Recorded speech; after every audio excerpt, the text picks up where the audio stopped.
Hello, everybody.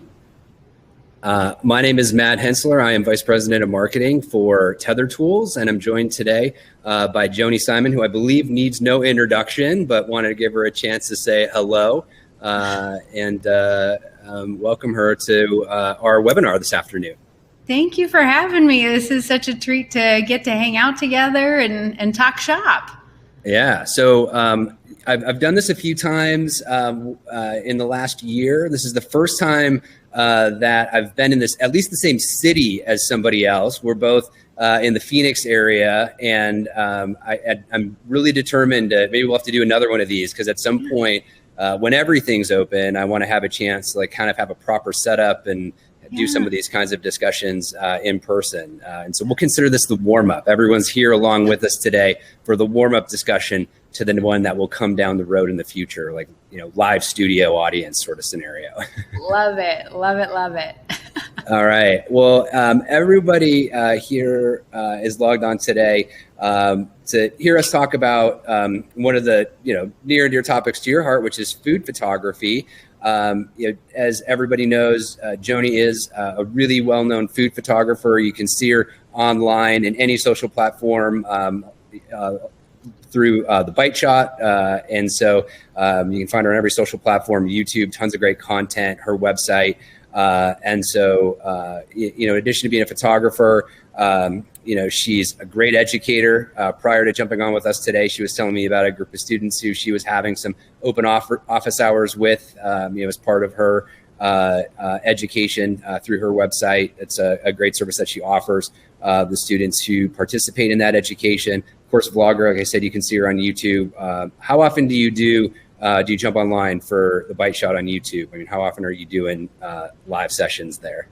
Yeah, I say YouTube, I'd say it's kind of changing over time and with the seasons of life. I think that, I'm coming up on 4-year anniversary of the Bite Shot on YouTube, which is effectively started as a YouTube channel and an Instagram account, and then grew to, website and courses and all the things that it is today. But from the very get-go, I had a pretty strict schedule with myself. Every Thursday morning, 8 a.m. Pacific time, I would produce publish a new video, come rain or come shine. But I've gotten a little more flexible with that over the last couple years now. I think any creative, sometimes we move into seasons where we have to be maybe a little less outwardly productive, a little more inwardly productive. So I've been working on that as of late, but definitely also showing up in my courses and in my other places. I mean, there's at least some sort of touch point on a weekly basis with students and creating content and sharing what I love, which is food photography and creativity. Yeah, that's great. Well, we're going to talk a lot about that today, cover a lot of other ground. And so I'm going to go ahead and get a couple of slides fired up, and we'll get started on our conversation. So everyone already met us, but there's still pictures of us, right? So good compliment to the video that we're streaming live right now. But one of the things areas where I wanted to start the conversation is a big project that you rolled out not too long ago, but it's your photography education book, Picture Perfect Food. So, that was one of the things that we had titled this session. So we certainly want to talk more about this. The angle that I wanted to take on it is I picked this up. Yay. It looks, feels, and you breeze through it. It says cookbook. So talk to me a little bit about the ideation around the book, where it started, how you decided on the format that you did, and am I right in likening it to a cookbook? Was that part of the intent and goal? Absolutely. I'd say, it was interesting in the creation of this book that I wasn't really planning. I kind of knew in my heart of hearts, and I've shared this before, that, I knew I'd create a book at some point in time, not really sure though what that would look like or what form that would take, but it was end of 2019. I'm trying to remember exact timelines. I feel like 2020 happened and I lost all sense of time, but 2019, and had heard from a couple publishers who'd seen what I was doing online and thought, this would be a great opportunity for a book. And I thought that was interesting, but I wasn't really at the place yet. But Page Street Publishing, who published my book, came along, and they traditionally publish cookbooks and other DIY books. And I really liked the aesthetics of the book. books that they had published and put out. And so I felt kind of inspired from that regard that, I talked to some other publishers who did like more textbook style books and other, that I think that it's so unique depending on who it is that you work with or if you self-publish, but for sure kind of feeling inspired specifically from the standpoint of the publisher I was working with and the kind of books that they are known for creating.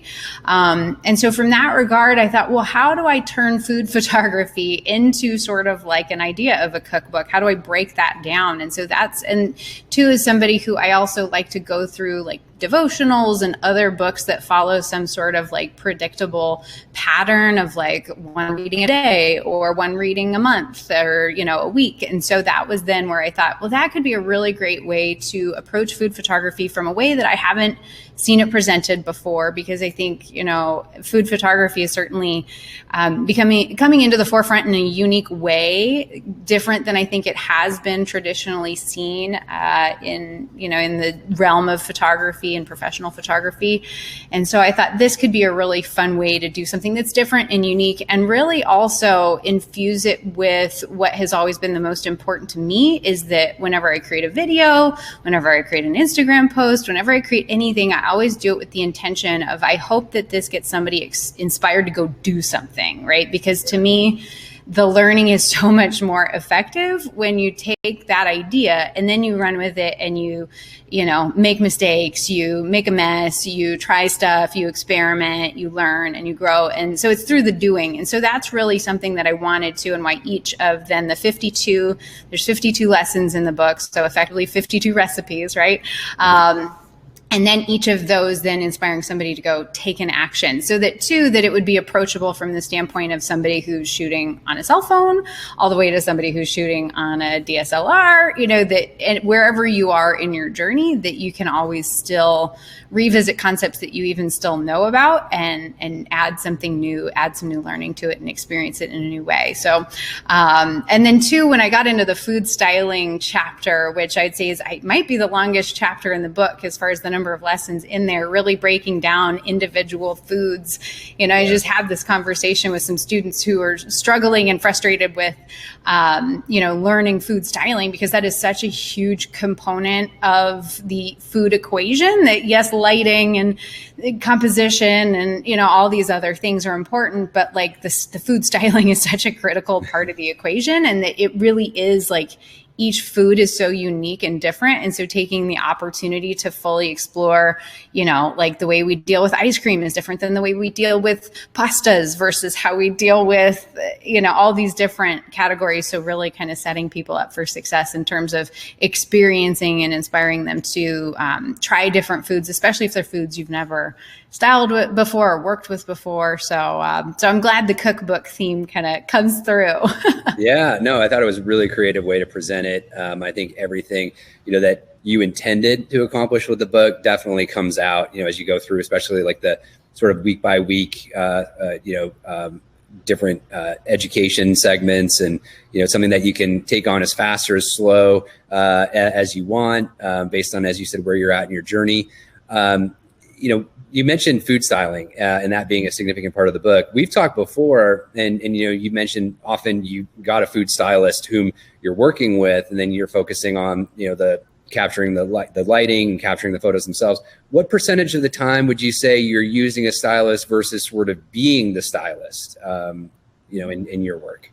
Yeah, for me personally, most of the time I am my own stylist, because for the most part, it definitely depends on, I guess it depends on who are the images for.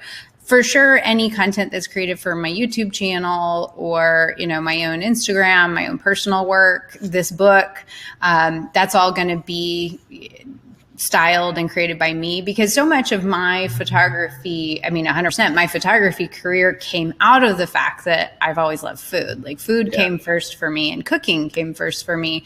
The photography was sort of something that came along as we started to see the internet and blogging and content creation grow, that became a necessity. And then I was like, oh wait, I really love this photography thing. Let's really dig into this. So for sure, I love that food styling component, and that's that's something that's very enjoyable for me. But for sure, when I am working on bigger productions or clients, or we're on timelines, then those kind of situations more often than not, that I'm working with a stylist. So, there's so many amazing stylists here in Phoenix, and certainly their skills, add a unique aesthetic to the images, but also just from the standpoint of simplifying a production and being able to cover more ground, that we can just get through a lot more. And so it was one of those things, I'm so proud of my book from the standpoint that I did, cook all the food and style all the food and eat the food. There's a steak on, I forget what page it is, but in the food styling chapter, and 100% we enjoyed that steak for dinner that night. But, I just also wonder, because it was quite a big project. I mean, it's 80 some odd photos in this book. So in terms of like just the amount of time it took me to get through that as a single human was a lot, as opposed to had I been working with a home economist who could have done the cooking and a food stylist who could have really perfected it, that we could have moved along quicker. So it's usually, a matter of what's the production timeline as well. Sure. One of the things that I wanted to move on to next, and what struck me right out of the gate, was the dedication. And so, when someone writes a book, the dedication is a really big deal. I'm, as a marketer, a huge fan of Simon Sinek. I remember he wrote an interesting little book called Together, and he made sort of a big thing about the dedication, and he actually dedicated to his sister, who he felt had a really big impact on his journey. And it was really cool to see how he told her live, and he videotaped it, and you could just see how touching it was.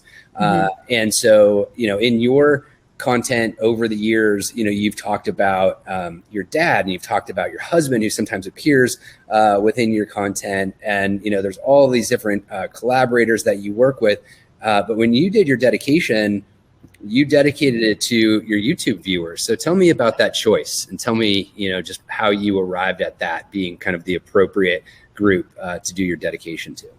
Yeah, I think it's multifold, and absolutely, when you look at how a journey unfolds and how you get to where you are, and all the people who figure into that equation. But when I think specifically about this book and the creation of this book, I mean, it 100%, wouldn't exist had there not been people who are interested in this content, and specifically, this journey of teaching food photography. It started with local bloggers and teaching people in small workshops and people interested in what I was doing. But really, like, so much of the energy and what I have to be thankful for in terms of from a business perspective is thanks to the YouTube audience. And certainly I'd say the Instagram audience and social media audience, email subscribers, everybody who kind of unfolds into that. But, I think that YouTube was such a interesting experience for me from the standpoint of, I started another channel prior to the Bite Shot that I had invested many hours, many dollars, all like hundreds of videos of cooking, like teaching, just your standard cooking recipe videos on, and never saw any growth for that. And so suddenly to move into and to discover this thing that I was really excited about, and also found out that I was really good at, and to discover that there were also people then that were super excited about that, like the YouTube journey just shifted in a really unique way. But it's always been like this sense of community, and there's so many names that I know, and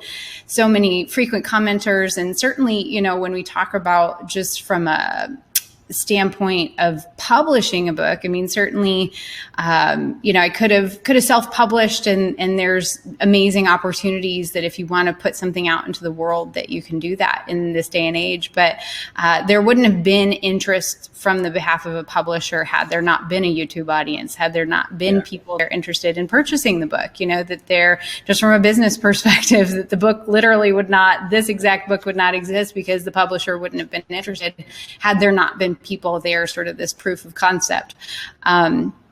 So I'm especially grateful for the YouTube audience, and a lot of people say, oh, it's got to be so hard to do YouTube, and how vulnerable you have to be, and how, so many haters and all this. And it's certainly that all exists on the internet, but I find there's just so much positivity and so much kindness and generosity and enthusiasm that, and the way that YouTube and the internet connects us in just this beautiful way, and such a global audience. I try not to take that for granted. So it absolutely had to dedicate this to that YouTube audience, who also inspires me to continue to show up, because you talk about like that dedication to consistency and showing up week after week. Like I literally feel like there is a responsibility on my behalf to create great content, right? Like whenever I think about, oh, maybe I'll take a shortcut, or maybe I'll do this or whatever, like I always come back to, no, these are people that are just like, we're real humans, right, on the other side of that computer. And so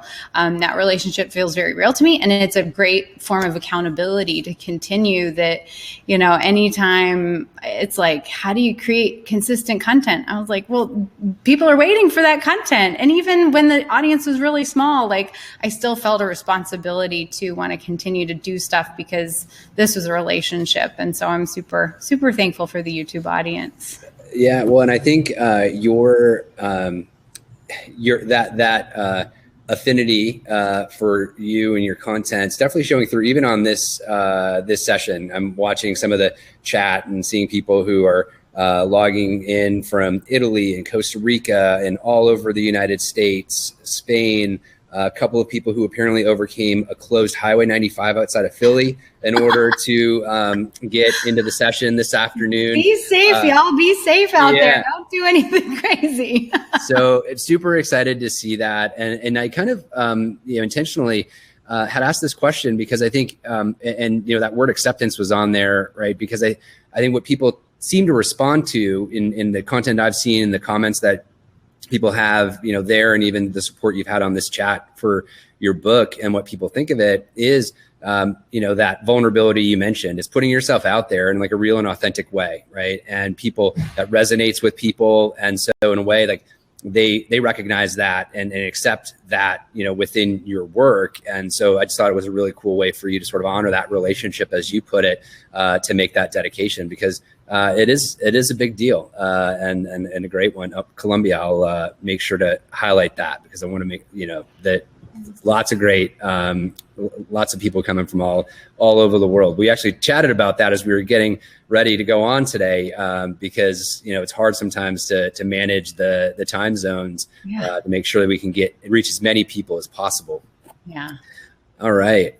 So related, I kind of wanted to share a little bit of your background before we got here to book sales, right? You started out your career at one point in a family business selling technology, still within the food space, right, to restaurants. But tell everyone a little bit about that job. Like, what was it? What was the business? And then I'll ask you some questions about, some of the other stops that got you to book publisher and author.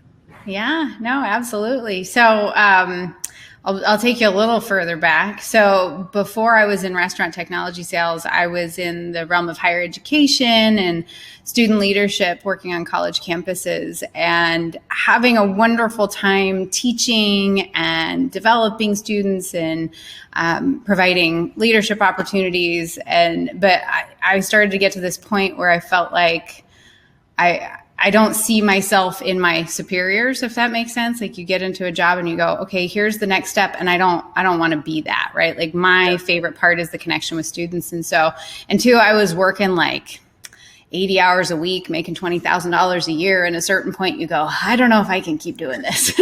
So I called my dad and I said, Dad, I'm going to leave higher education, which is kind of a crazy thing, right? Because you're like, I've got a master's degree in this and I've spent the better part of 10 years doing this, but I'm just like, I'm over it. I'm burned out. I'm tired. I don't see my future here.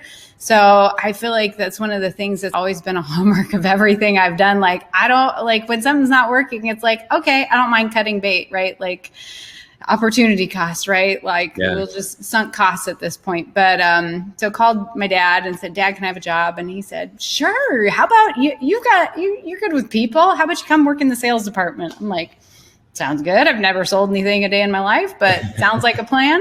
Come to find out, a lot of the counseling skills that I learned in higher education really translated to sales, because it's really about communicating with people and being a good listener. To me, great sales is always about great listening. But yeah, transitioned into the family business, which was selling point of sale systems to restaurants. The specific POS system is Micros, which has now been bought out by Oracle, and it's a complicated thing. But Yeah.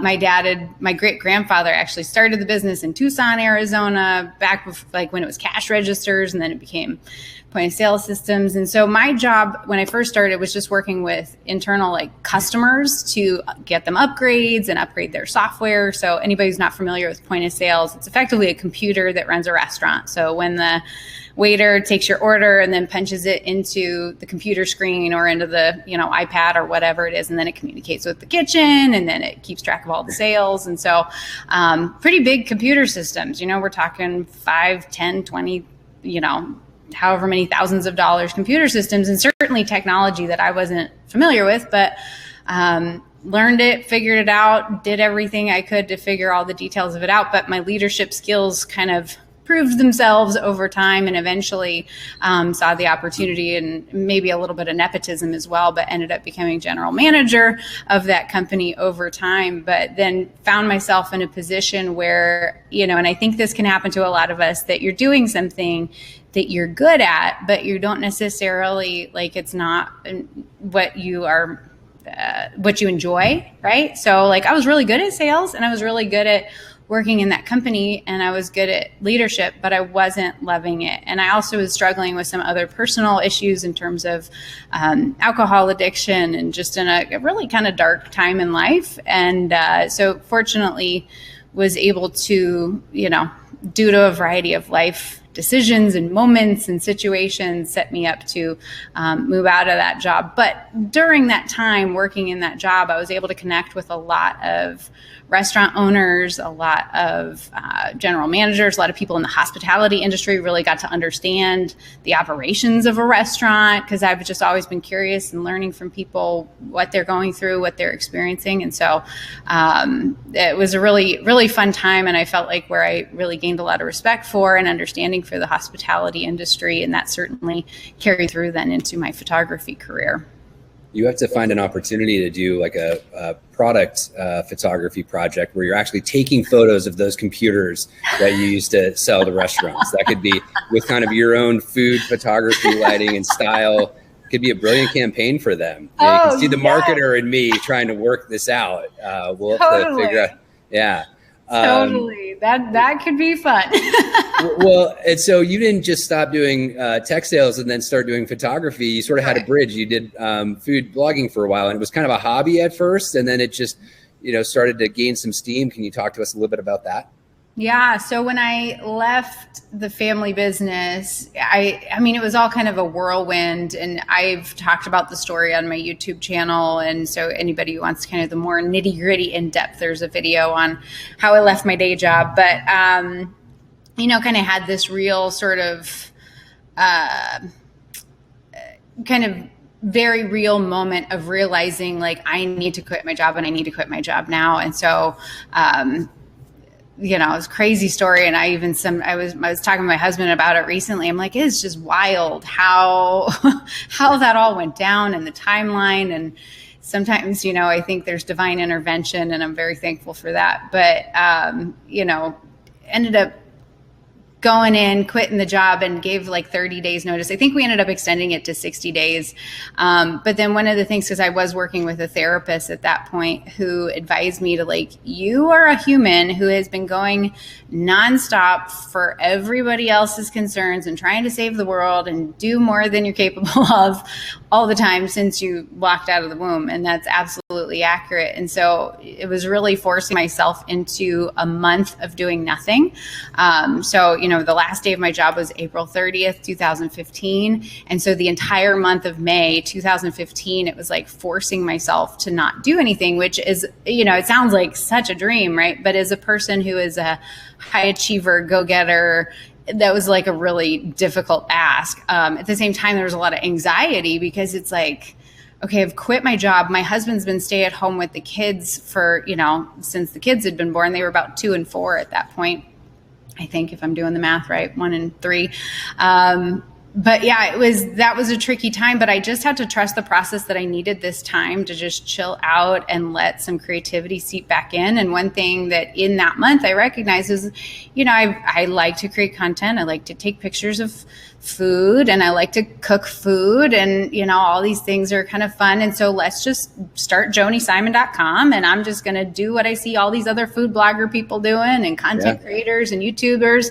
And so I just started making stuff, right, and making videos, and that turned into then brands were interested in, hey, you took these photos that you posted on Instagram with our product in it. Can you take photos for us? And restaurants saying, oh, you featured us, and we really like those photos you took for your Instagram. And this was when Instagram was still, 2015, Instagram was still, not what Instagram is today. And it just sort of turned into this, I'm creating content, which is then bumping me into all these people who then want to hire me, which then I'm like, you want to hire me? What are you talking about? And realizing that there was a business underneath that. And so, everybody's like, oh, this is just such a brilliant thing that you've built here, Joanie. I go, I wish I had planned all this. I really wish I was smart enough to have this master plan of how this would all work out. And I mean, even the Bite Shot and the YouTube channel, when I first set out, I didn't know it would turn into all this. I was just trying to help people and do something that I enjoyed, and that combination of skills over time compounded into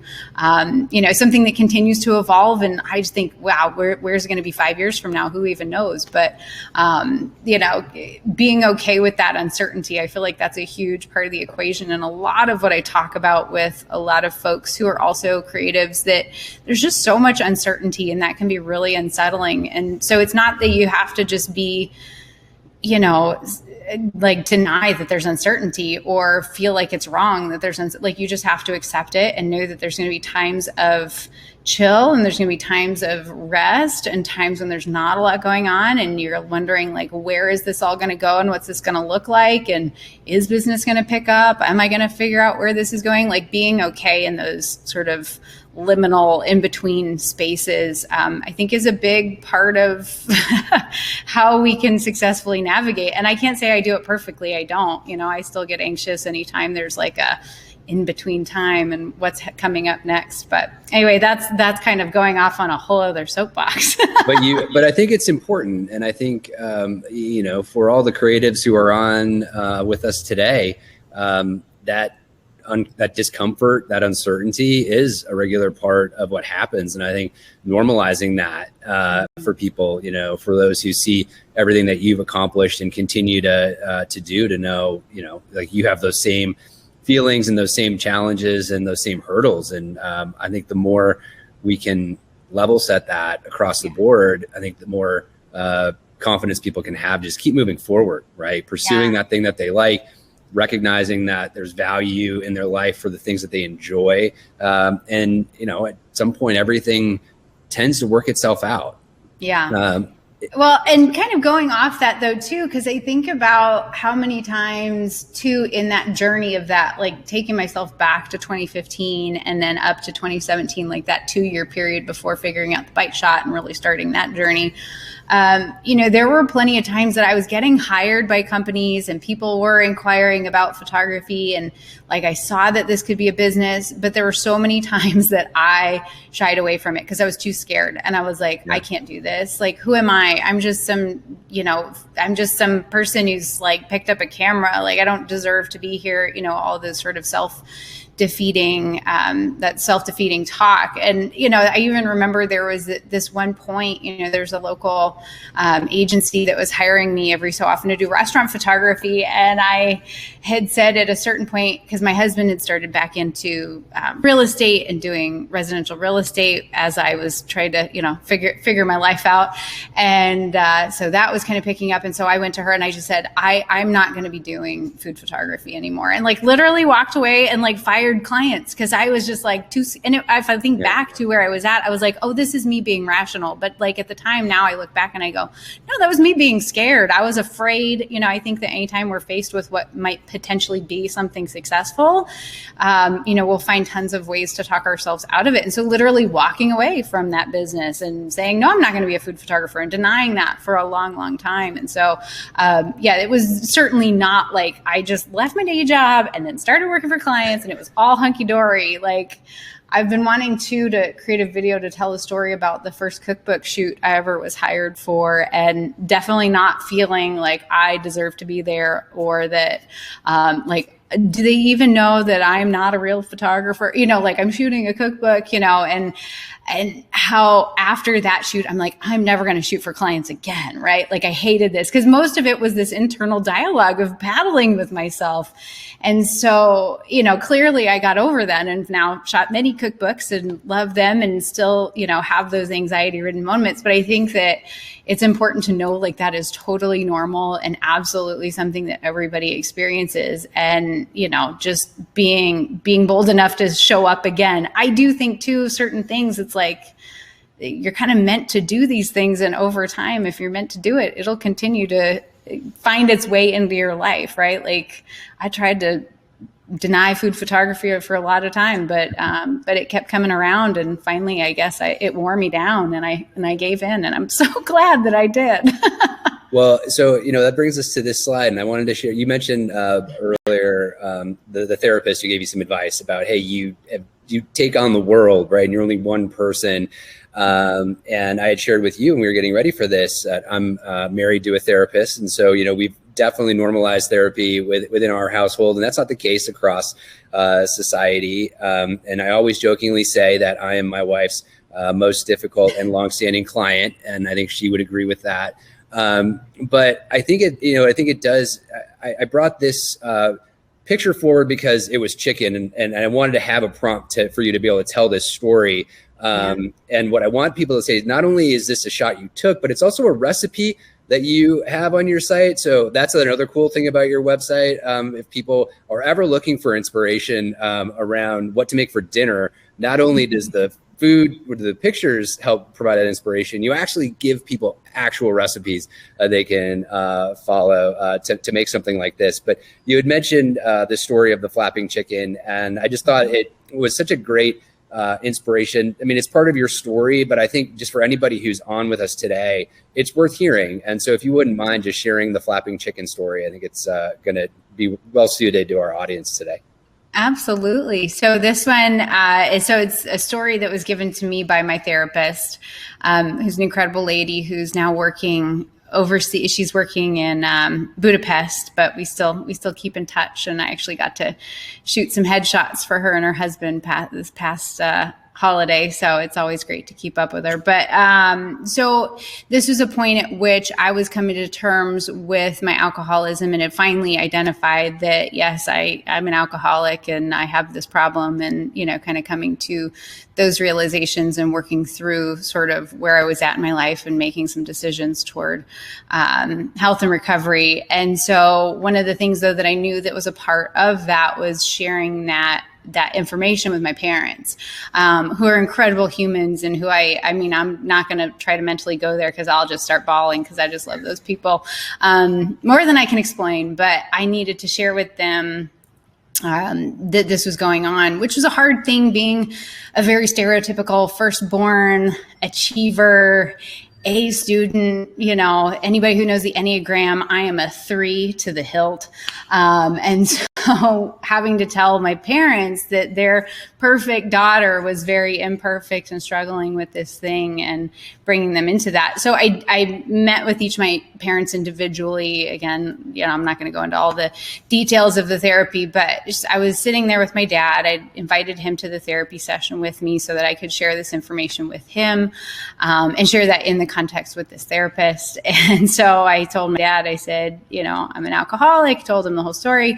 And And then I instantly felt like all this, like this rush of anxiety over me. And the therapist is like, what is going on for you right now? And I was like, I just feel like I have now burdened my parents with this information. Like now my dad's going to be worried about what am I doing? Where am I at? Like now I feel this intense burden. And she said, this is when I got to tell you the story of the flapping chicken. And I said, what? And she's like, okay, chickens, you just imagine everybody in life, theoretically imagine your life as a house, and you have your yard at your house, and everybody has their own houses and their own yards. And your neighbor over here, let's say your dad lives next door and there's a fence in between your houses. Well, all of a sudden you look in your dad's yard and you see that there's this chicken and it's flapping. And what happens when chickens flap? Well, they, kick up all sorts of dirt and poop and just make a whole mess, and it's a scene, right? And so you have a choice to make as the neighbor, right? You see this happening, but there's a fence there, and you can either say, I see what's going on over here. I affirm that. I love you. I support you, but I'm not going to open the gate and let that crap come into my yard, right? Like you're going to keep those boundaries there. Or do what I had been doing my whole life, right? Is opening the gate, letting all the chicken crap come into my yard and getting involved in it and feeling responsible for somebody else's chicken, somebody else's chaos, somebody else's feelings, right? And she said, you are not responsible for that. Like you can only be responsible for yourself. And that to me was such a freeing moment. That was such a clarifying thing, having always felt like I need everybody to feel okay. I need everybody to, I need to fix everything. And she said, it's not your job to fix. So if your dad's stressed out, well, then that's on him. He's got to deal with that for himself. Like you can still love him, you can still support him, but at the end of the day, you gotta keep those boundaries up. You can be loving and still maintain boundaries. So that was it was a helpful story, and it's something I have to continually revisit and remind myself, and something I continue to learn and not get caught up and swept up. I've heard other people, when I share the story, they say, I forget some about not my circus, not my monkeys, that there's like a lot of different expressions for this idea, but letting everyone be responsible for their own emotions is very important. Well, and I think within the context of, thank you for sharing that. That's why I wanted to share the story live, because it's such a good one. But in the context of, food photography or photography in general, like there's so many different stakeholders and personalities. It could be an art director, a creative director, a client, it could be the chef. You just don't know. And, making sure that you're really focused and honed in on what you're there to accomplish. Right. Mm-hmm. And not, in my wife's work, it's called refer to it as the weather system, right? Don't join someone else's weather system, create your own. I just think that's such a great sort of tip and way for people to sort of like calibrate themselves in those moments that could be stressful, anxiety ridden, whatever it might be. And this is certainly inspiring a few people here. I'm seeing in the comments somebody who's going to quit their job as a scientist to focus on food photography. I know you mentioned something related to that first cookbook that you did, and then you're like, I'm never doing this again. And somebody asked the question, well, how did you even know where to start with a cookbook? Like, how did you approach that first one and even get involved in that? So maybe you could spend a minute talking about that. So the very first cookbook I ever shot, which also, interestingly enough, never got published. And of course, I felt wholly responsible that it was my fault that it never got published because they hated the photos. I'm sure that's not the case. But it was actually, so I got hired for that shoot because when I very first started, it was, again, how all these paths cross and intertwine. But when I was shooting for restaurants and doing work with other like small food brands, then a friend of mine had said, hey, there's this new company out of Canada called Flash Stock that's getting started, and they're hiring people who they hire them freelance to, shoot random stuff like food and other stuff. Like they'll send you a brief and, they kind of work with the client. So agency sort of situation, but it's all on the internet and all remote. And I thought, oh, that's interesting. So I applied and got accepted to this program called Flash Stock, which eventually ended up getting bought out by Shutterstock and turned into the Shutterstock custom division. And so I did a lot of shooting for them when they first started and really got involved there. And I mean, I look back at those numbers and I was making peanuts, but I really did learn a lot on those early shoots. And that was a lot of confidence boosting, working with brands that, I probably wouldn't have had. I mean, I didn't know how to access at that point in time. I certainly know now, but, it was a cool opportunity. And so then they had this situation that I won't divulge the client because, again, it didn't get published and it's complicated. But it was a chain restaurant that had a location here in Phoenix. And so Shutterstock had reached out and said, hey, we're coordinating with this client for a shoot in Phoenix and we need a photographer. So it was really coordinated more.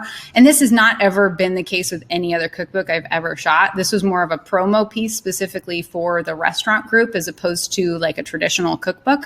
But they contracted the stylist and they, had it all, they coordinated everything. And so I literally just showed up, which I mean, definitely is not the way a cookbook shoot usually runs.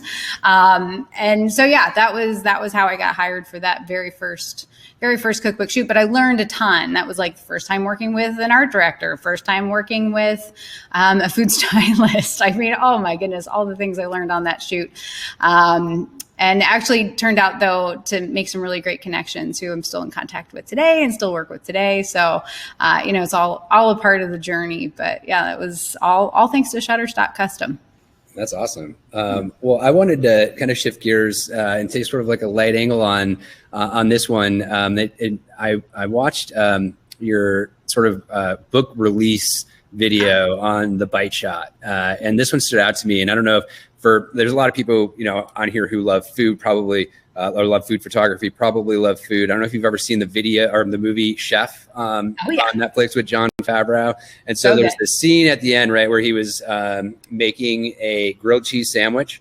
And then, now he has a series on Netflix with Roy Choi called The Chef Show. I love it. I like to watch it with my kids. And he talked in one of those episodes about how he gets people like tweeting him or tagging him on Instagram of grilled cheese sandwiches. Like he's just constantly tagged with grilled cheese sandwiches. And so this is a photo from your book. And I remember you in your video, you mentioned that you shot this like 3 different times, right? And it's super simple.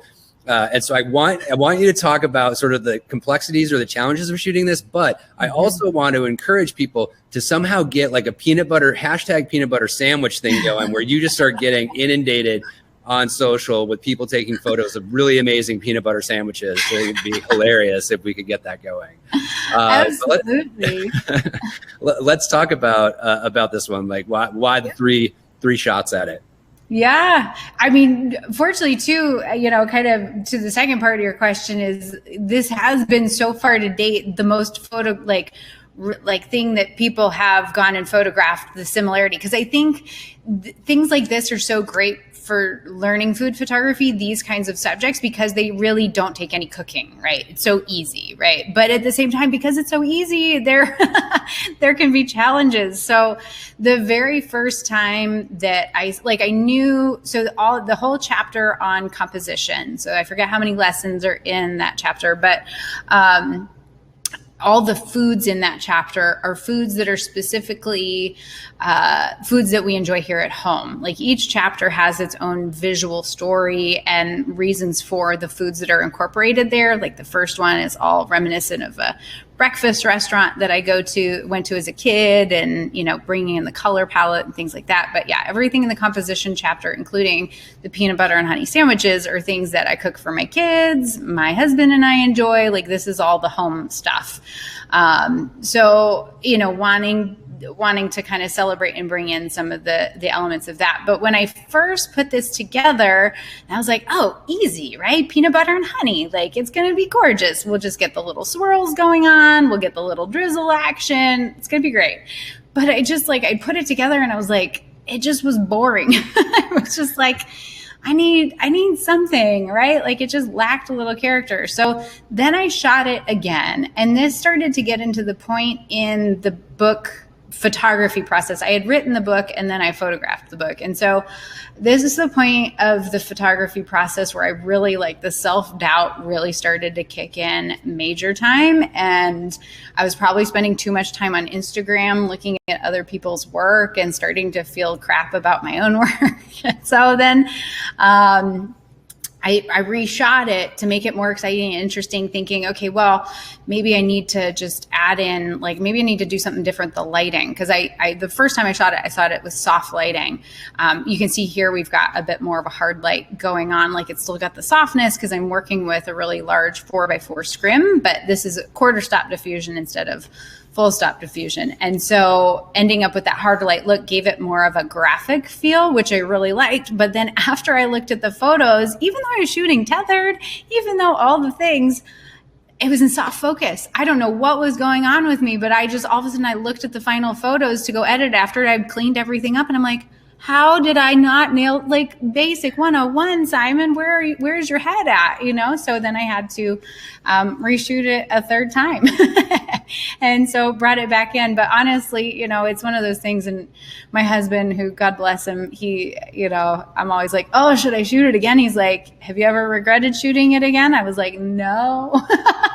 So I shot it again, and I'm super, super proud of this image. Really, it's one of my favorites in the whole book. And like I said, I've seen it now recreated and tagged on Instagram, which y'all don't even know the excitement I feel and the warm, because again, it tells me that it's inspired people to go try things and go experiment and do something on their own. So, but yeah, there's plenty of, also, I'm trying to think, the smoothies photo, that one was photographed multiple times. Cause again, sometimes it's just the image, it felt like it was accurate in terms of well exposed or in focus, or, you know, all those sort of, like, from a technical perspective is fine, but like it just lacked that character and that movement and that energy that I was looking for. And and a certain amount of that is just you know, I feel it can't be taught and has to be, you have to, you know, let the food speak to you, and you have to kind of be present for that to happen. And so I think, you know, it's really important from a mentality perspective, whenever I find myself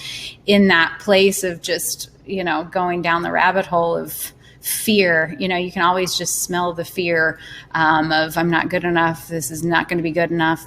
Am I going to be able to get the shot? You know, that whenever I can sense that and feel that, I know that I'm not necessarily in a good place. So, you know, it's a tricky thing to navigate, this internal dialogue, and anybody who really gets a handle of that, you know, hats off. Well, that kind of goes to the next one. You know, you mentioned when you first started doing your food blog, you started looking at doing whatever everyone else who had a food blog was doing. And then, you know, you had that first cookbook. And so you kind of, like, you know, knew what other people shooting cookbooks were doing. And you said it took a while before you really started to hone in on a style that you felt was unique to you. So, you know, talk to us a little bit about how you arrived at that. Are there some things that you would define within your style, you know, that you feel are a little bit of a trademark to you, that you've come to over time, and, you know, you feel other people could look at and say, oh, that's a Joanie Simon photo right there? Yeah, I mean, I think that I don't have as much of a very clear signature style in the standpoint of, like, stuff that's this, you know, there's certain photographers and you look at their work and it's just like the consistency is just, you know, it's so very clear to me. I, as a photographer, certainly working commercially for clients, I think that, you know, you can be the kind of photographer who really nails it, like you are hired for that specific style, or you're a photographer who's hired to execute something that's, you know, that you have that flexibility to kind of go between different styles, right? Like, to me, I enjoy that variety aspect. And I also, a huge part of the work that I create is educational. And so from the standpoint of being an educator, I really try to teach to a lot of different kinds of styles, because I think that what speaks to one person doesn't speak to another. And, we've all got our own preferences for different things. But I do think that, there is, from a standpoint of a connected thread in my work, so my undergrad degree before my life in higher education and counseling was, I got my undergrad in art history, and a huge focus for me and appreciation in terms of just visuals is the work in the Fauves. So we talk about like Cezanne and some others who you look at the work and it's just the colors are saturated, the colors are vibrant, there's a movement and energy there. Vasily Kandinsky is another personal favorite. And inside of the book, when you look at the cocktail photo, you'll see the kind of inspiration there. Spent a lot of time really studying the work of El Greco, and in terms of his time in the Mannerist movement and in comparison to, other contemporaries, like his use of color was just so rich and so interesting and vibrant. And so that's certainly something that is important to me in terms of the way that I like to visually communicate, certainly incorporates those colors, but not limited to a color, like a specific color palette, right? Which can be something that is a signature style of certain people. Like they have a consistent treatment of their greens or a consistent treatment of, these tones and things like that. So to me, it's much more kind of a lot of variety, a lot of interest, and from the standpoint of teaching, keeping that exciting and different so that it can inspire people. Because my greatest hope with so much of the content that I create is that it inspires people to find their own voices, that I don't want to just, create cookie cutters, because to me, it's not, giving you a fish, it's teaching you how to fish. It's teaching you how to do what it is that you're going to do to make your own magic, because that's where you really, I think you have the most fun. Yeah, I think you just in your answer addressed a question that came up. Somebody had wondered, well, how did you like really focus and kind of take this creative path after being in tech sales, because they're so different. And just hearing your story about your undergraduate degree, focused on art history, you're obviously very interested in art and have a passion. You were already a creative, right? Really, the question was, how did you end up in tech sales, which you told us about, right? But I wanted to share this picture because it's a cool one in the book, and I love the story behind it. Hopefully people can see it pretty well. But what's interesting about that picture is the backdrop for it, or the base of it, is a photo that you painted. Right. And so you were really looking for something unique to do with this final shot in the book. You were listening to some Simon and Garfunkel, which you said was like a great, thing from growing up, and, really sort of a nostalgic thing, but also was a muse for your own creativity in this regard. And then you ended up using that painted canvas as your background. And so my question had been, well, where do you find that inspiration? But I think you just answered it, right? And all of the collective experiences, your education, your own creativity that's resulted from really, allowing yourself to study art history and, creative, and then just following that path, right? And I think that's what some of the best creatives do, is they really let their creativity lead. And then the rest of it, just eventually you catch up to your creativity, and that's when it has impact on people. Yeah, no, and I think, because people, at points in my journey, it'd be like, you just up and left, art history, okay, to go pursue higher education and counseling. And then you just did all this investment personally and financially and learning this and doing this. And then you left that, and then you went and worked in tech sales and invested all this time and energy, and then you left that, and so but I look back and I think I absolutely, every single one of those experiences, even though they do, on the surface seem so different, have afforded me skills that are now so necessary to what I'm doing today, right? And what I'm doing is unique and a different journey than other people will take. But I just, whenever people are in those spaces where you're like, what is this all going to amount to? Why am I doing this? And, I think that those collective experiences do compound over time, and that sometimes it's so easy to get impatient, right?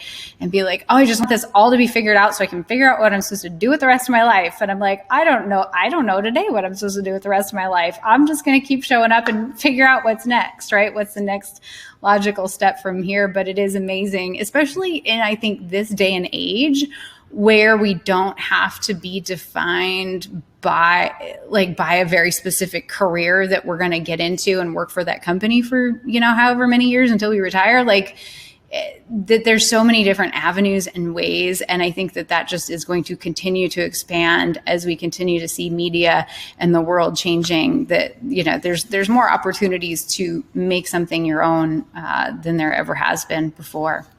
Yeah. Well, as we jump into, and wrapping up our discussion this afternoon, there were a couple of comments where people noted, for some of the shots that you see here, the advantages of tethering, right? And we, of course, mentioned earlier how we partnered with you on a guide, the Food Photographer's Guide to Tethering. And we know you do that, but I'm curious to, for everybody listening, to cover some of your other favorites. And so I wanted to sort of lead off with, we gave you one of our relay products, right? So you can have that constant camera power. I remember when we were prepping for the tethering guide, you said, I'm not giving this back. So tell me why that's benefited your workflow. Talk a little bit about, and then talk about some of the other products and gear that you utilize that you think would be helpful for people who are really focused on food photography to get in their gear bag or look at getting in their gear bag. Absolutely. So yeah, one of my favorite Tether Tools products is the case relay. And it was this mind-bending moment when I discovered, and this wasn't even that long ago, right? It's just been within the last couple of years, that you could have constant power to your camera. That was just this aha moment, because as food photographers, and food photographers like myself, I think, the caveat being everybody's got their own process. So I am not here to tell anybody what their process should be. But for me, and where I have found the most ability to free myself up to be creative and explore and to make sure that I've got the shot and all these things, I really love shooting tethered. But one of the things is when you're shooting tethered in live view mode, and a lot of people will run into this, is you're eating through batteries so fast, right? And of course, I'm always so bad about forgetting to charge my batteries. And so having a case relay there to help provide constant power to my camera is so important. And so I just hook it up via the USB to an AC power in the wall. So I'm just getting the power from the wall. It continues to feed. So then I can shoot for, it helps too for creating my YouTube videos. So it's helping for the webcam that's powering my, my camera right now, I'm not worried about the camera dying because it has that constant power going. So you just get the coupler that's the right match for the camera that you have, and then plug into the wall and you're rocking and rolling. So love that. And of course, a great tether cable. I personally love a wired connection. I know, there's the smartphone apps and there's all these things, which are great. And I'm sure technology, it continues to advance, but I really love a good solid wired connection, just from the standpoint of getting the images quickly into the tethering software and, just that reliable connection. And then I'm trying to think, and then having a good, as far as the jerk stopper, super duper helpful. Or, what's the actual term? You'll know this better than I am, but is it the tether block that's on the bottom of the camera?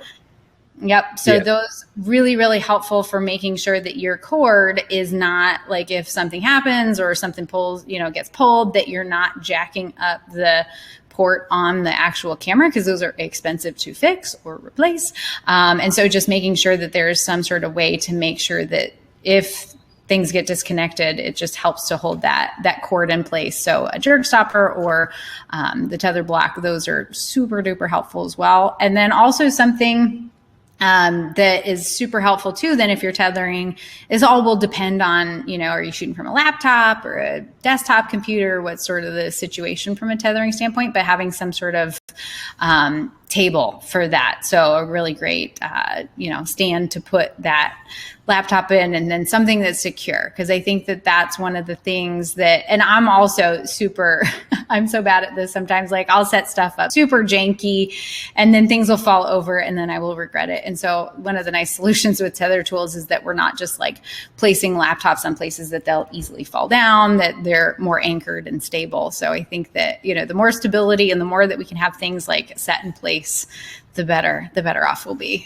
A couple of questions that came in. Someone noted that you're shooting in this photo freehand. They were wondering if you generally shoot freehand or if you are on a tripod a lot of times. So this was a campaign for Canon for their EOS RP, the mirrorless camera. And this was probably, I don't know how long ago, 2 years ago. So part of the magic of the RP was that it's lightweight. And so we can just like be shooting on the fly. And so, but for me, I was laughing with a group of people the other day. I am a tripod junkie. I love my tripod. I love mounting my camera. Maybe part of that is I'm lazy too. Like I just am like, but anymore, I just am so out of practice shooting freehand that it's harder for me to really nail focus. But I did actually do some freehand shooting the other day here just because I was like, let's switch it up a little bit. But this was more from the standpoint of, this is not the typical setup. This was something specifically for the needs of that campaign and what they wanted to communicate. Someone was also asking about flash or constant lighting and which you generally use, and then what types of lights. Yeah, so both, because certainly continuous from the standpoint of video work. And I think that if you're going to be, to each their own, but a strong recommendation if you're a stills photographer, still having capability and skills in the video realm. And so continuous lighting, certainly talking about LEDs. LEDs are a great solution. They run cool, energy efficient, affordable. It's amazing. Lots of cool innovations happening in the LED space. From the standpoint of like actual products, I do have a link. If you go to thebiteshot.com, there's an artificial light gear guide, like literally there. So you feel free to just go jump on over there. But Godox makes super affordable. It's also, Godox makes really affordable. You can find them kind of anywhere, but great introductory, affordable, bright enough LED lights that are great. And the newer ones run silent. So the Godox SL 150 watt or 200 watt, they have the fan on it is like silent, which the older versions kind of had a loud fan and you're like, oh, that's not so great. But and they have Bowens mounts so you can attach soft boxes or use other various modifiers, shoot them through scrims.